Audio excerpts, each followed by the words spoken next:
Welcome back to a second take, where we talk about reclaiming your health, taking back your power, and rewriting your story. So, last time we talked a bit about where that phrase, what are you going to do about it? Where does it come from? Why did I start thinking about my life in that way? And today I want to talk a little bit about the first instance that I remember believing that we may not be alone in this world and that there might be a picture greater than what we may think of at first blush. So, for those of you who have watched my earlier videos, you know that I didn't grow up in a very religious home. I was raised Catholic, going to church every Sunday, but by 12, I quit going because I didn't like the church thing and I thought that it felt to me like it was a cult. So, then I kind of took a different turn all the way through my high school years and didn't really pay attention to a power greater than myself at all. I was pretty narcissistic as a teenager. So, really just doing my own thing and focusing on what I wanted to do with my life for quite a while. Then we fast forward, I've got my children now. I'm a single parent and I'm cleaning houses for a living. Well, that quickly became I did that, cleaned houses for about 9 months or so. And then really I just needed more money. So I started working in the hospital. I was still in school to be a nurse. So I thought working in the hospital would be a good fit, and it was. And I was able to make more money working nights. So I would thank God for my parents that they were there and willing to help me as a single parent at that point in my life, because with these two young kids, I was able to go to my parents' house, put them to bed, and then I would haul ass to work, get there by 7 p.m., work 7 p.m. to 7 a.m., get off work at 7, head home, and get about 4 or 5 hours of sleep. And then my mom would bring the kids home, and that was going on that way for a little while. And unfortunately, I was doing 3 days on, 4 days off, which was nice. And working at the hospital was really helpful in my nursing career. But at the time, it was also extremely stressful and I wasn't sleeping very much. So I did that for about 8 or 9 months. And I remember I was driving home one night and I actually fell asleep while I was driving and woke up just as my car was heading off the road straight towards a concrete wall. That was scary. So I realized I can't keep doing what I'm doing. I'm not getting enough sleep and I'm going to end up driving myself into a ditch. So I was at work one night, opened up the paper, and there was an ad for a receptionist at a medical malpractice insurance company. And I thought, okay, how bad can it be? The receptionist position paid more than what I was making at the hospital. Great. So off I went. I ended up getting that job. However, 2 weeks later, my son got sick. At the time, he was only 18 months old. And that was it was rough. He started getting sick. He had a fever. Wasn't quite sure what was going on with him. So I took him to the doctor and they didn't really see anything. He thought maybe it was a virus, sent us back home. The next day, he was already walking. Like I said, he was 18 months old and he was walking and saying only a few words at that point in time, but he stopped walking and he wouldn't put his foot down on the ground. He kept lifting it right away and he went back to crawling. So I thought, no, this isn't right. There's something really wrong. So I took him back to the doctor's office and the doctor, again, he said maybe he got it caught in the crib last night. I don't know. It doesn't appear that there's anything wrong with him. And he sent us home again. And just something did not feel right. I knew there's something wrong with this baby. This is not right. Something's not good. And the next morning, I woke up and his fever had spiked even higher. So I called the doctor's office. He said, get him into the emergency room right away. So I'm on my way to the emergency room and I remember thinking, holy shit, I've just started this new job. Like at this point, I don't have any insurance. My health insurance hadn't kicked in. It was supposed to kick in on the 31st day of my new job, but I'm at 2 weeks. I have no vacation time because that also comes after my first 30 days. And I'm thinking, I'm going to lose my job. But I'm a single mom and I don't have a choice. So I get my child to the hospital and I called my boss and I explained what was going on. And unfortunately, he was admitted. He was admitted to the hospital. And my parents were out of town when this happened. And I remember thinking, oh my God, what am I going to do? I've got my 3.5, 4-year old daughter. She must have been 4.5 at the time. So 4.5-year-old daughter, I can't bring her with me to the hospital. So somebody needs to watch her. My sister was 17 at the time, 17, maybe 18. So I wasn't really comfortable, nor was it her responsibility to watch my child. But my grandmother had moved in with my parents, and my grandmother had stayed at home when my parents went on vacation back east. So I remember calling my grandmother and saying, "Can you watch Lexi, my daughter?" And she said, "Absolutely." She said, "I'll help any way I can." So she and my sister came and picked up my daughter and brought her back to my parents' house. So they were going to watch her for me. And I was staying at the hospital with my son. So he was admitted. They didn't know what was wrong with him. They thought at the time that it was a potential for osteomyelitis, which is an infection in the bone, right? And osteomyelitis with a child that age can be fatal. So I remember them coming in and telling me that he needed a gallium bone scan the next day. And I was terrified. I didn't even know what that meant. And the doctor that I was speaking to was pretty brusque. He had a fairly standoffish, I'm trying to think of a nice word, standoffish bedside manner. He wasn't exactly a nice gentleman. And he very bluntly said, "If this is osteomyelitis, he may not make it through the night, but we'll see what we can do." And he walked out. And I remember being horrified. How is this even possible that my 18-month-old child could die? Is that what you're telling me? So I remember sitting there holding him. I was in a rocking chair and he had all these monitors and tubes and such. They had him on oxygen and he had IVs and he was on heart monitors. And I remember rocking him and crying and feeling so alone and so distraught and thinking, how do I get through this? How do I help him? How do I make it through this period? I don't know what to do. I'm going to lose my job. I don't have health insurance. I'm in trouble. I'm in big trouble. And I remember we were on the fifth floor at the hospital and it's evening hours at this point, and I'm rocking him to sleep. And I look out the window and there's a monarch butterfly, a huge monarch butterfly just sitting on the windowsill. I'm on the fifth floor, which was really kind of bizarre. I don't remember ever seeing a butterfly at 5 stories in the air. And I remember sitting there and watching that butterfly, and this overwhelming feeling of love came over me. And I remember feeling like I wasn't alone. I felt, sounds crazy to say, but I felt like my grandmother who had passed was with me. And I remember thinking, it's going to be okay. I didn't know how, I didn't know why, but I knew with certainty it was going to be okay.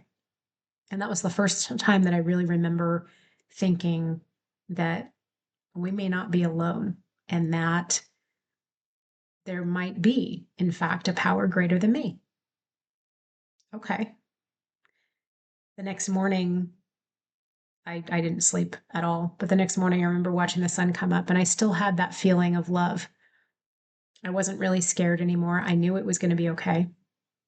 And that morning, about 10 o'clock, there was a knock on the door at the hospital and in walked my boss. And I thought, oh shit, I'm going to get fired right now. And she walked in and she said, "I'm only here for a minute. I didn't want to call. I know you've got a lot on your mind right now, but I wanted you to know that Mr. Dixon, who was the guy that owned the company, Mr. Dixon has gotten your health insurance approved and backdated to your first day of work. So your health insurance is in play. We are giving you your sick time. So you take whatever time you need. You take care of this baby and you get back to work when you're able." And I was blown away. I remember just being in tears as I was hugging her and thanking her. And she said, "Not a problem." She said, "You take care of that baby and you get back to work when you can." These people had known me for 2 weeks. Still mind blowing. So she left, and I remember just being the relief. The relief was overwhelming because I knew that just as I had known the night before, it was going to be okay. And that experience, not only with the butterfly, but with the way things turned out, the human kindness that I was shown in giving me this life insurance or health insurance, and the sick time that I needed to take care of my child. It changed the way I thought about people, and it changed the way I thought about life in many ways. It made me believe that not only were there things that we could not understand, but that there were things that were bigger than me that I had no understanding of. Opened my eyes and broadened my horizons, so to speak. I remember, luckily, Nick was okay. He went through, he was a week and a half in the hospital, ended up not being osteomyelitis. They never did find out exactly what it was. He had a staph infection that had settled in the joint of his ankle. They had no idea why. But he was there inpatient for a week and a half on IV antibiotics before it finally released itself. And we made as good a time as we could of it. He, as an only 18-month-old, it was rough to keep him entertained throughout the day. He watched more TV in that week and a half than he ever had before or since, probably. But we also took trips around the fifth floor of the hospital. And it was interesting because half of the floor was a pediatrics wing and half was a cancer wing. So as I would walk around with him, I would put him in they had a little Red Ryder wagon, the little red old fashioned metal wagon. And I would put him in that, and he had all of his leads and everything attached to him. And I would push his IV pole and pull his wagon, and we would walk around and do circles on the floor. And we would visit the people that were in the cancer ward, which was really cool. And we had people that we would visit daily, and the nurses just loved having an infant around. So we made the best of it. And I remember when I left and I went back to work after he was okay, I got back to work, and the first thing I did was walk into Mr. Dixon, who was this older gentleman who at the time, this is this is now we're in late 90s, early 2000s.